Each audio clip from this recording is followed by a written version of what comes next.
Hi crafters, Amy here with Amy's Wares, and I have some floral 3D embossing with offset coloring to share with you. Now this is the Whimsical Bouquet 3D. It's a 3D embossing folder from Altenew. I have a few different Distress Oxide colors here, Cracked Pistachio, Blueprint Sketch, and Salvaged Patina. And here are a couple photos of the finished card to show you the direction that we're headed. This was admittedly a bit of a happy accident that I stumbled upon what I'm calling the offset coloring technique. This wasn't really how I intended it. It just kind of happened, and I really like how it looked. So I'm hoping that I can duplicate this again for future cards because it turned out really cool. So what you can see here, I'm working on the top portion of the embossing folder, and I'm coming in with these two lighter colors. And basically I'm just kind of winging it. I haven't done this technique in a long time in terms of just taking the pad right to the embossing folder. And I know sometimes it can be a little hit or miss in terms of getting good coverage and having it look neat when all is said and done, which is honestly why I probably don't think to do it most of the time. But I have a piece of cardstock loaded up in here. It's 4 1/4 by 5.5 inches, so US A2 size, and I will run it through off screen through my Spellbinders Platinum 6. Now you can see this looks pretty good. I've got some, missing ink on the top portion, but overall it looked okay. But I just wasn't settled. So I cleaned up the embossing folder in my workstation, and I'm figuring out what I want to do next. And this is where the happy accident happened.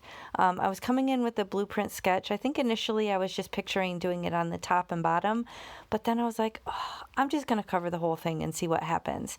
So I came in, quite thick with ink covering the whole front of the embossing folder. I wanted to get all the nooks and crannies with this beautiful Blueprint Sketch Distress Oxide, just being mindful to cover all of it. And then I'm going to kind of fit this back in. You can kind of wiggle it and you'll feel when it's in the right place because it'll just kind of stop moving around.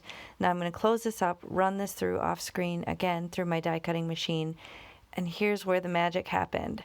So you can see when I come up close, you can see some of that green and the Salvaged Patina, the Cracked Pistachio, kind of poking out.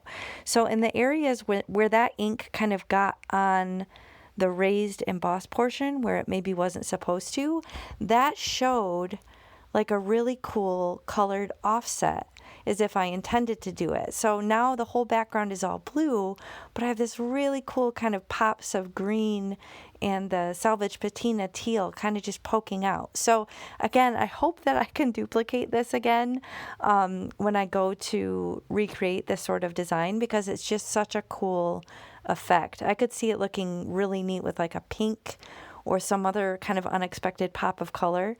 But anyway, moving on to the sentiment. I shot my sentiment book. I got this gorgeous Take Care die cut from Concord and Ninth, and I want to color the top portion, and I want to leave the shadow layer white. So when I fill up my binder, sometimes I'll leave everything white so I can custom color it after the fact.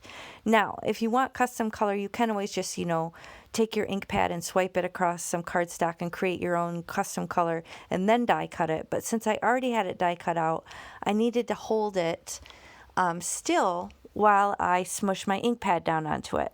Now this is actually a gel plate. The reason I'm trying this out here is because I've been seeing a lot of these thin stick mats to kind of hold stuff down that look a lot to me like a really thin jelly plate. So I thought I would try this because my jelly plates don't get a lot of action. I thought, well, this would hold my die cut in place, I bet. So sure enough, it worked great.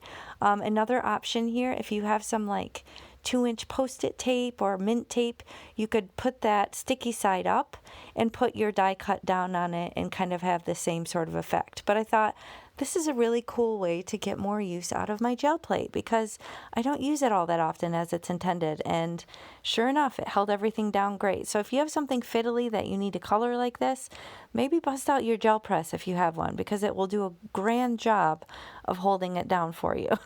So here I have my tweezers here. I'm just holding this die cut and I'm putting some Barely Arts liquid glue on the back.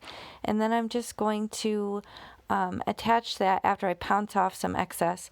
I'm going to attach it right onto this white shadow layer just to make sure it's got a nice even margin all the way around. And that's going to take care. See what I did there?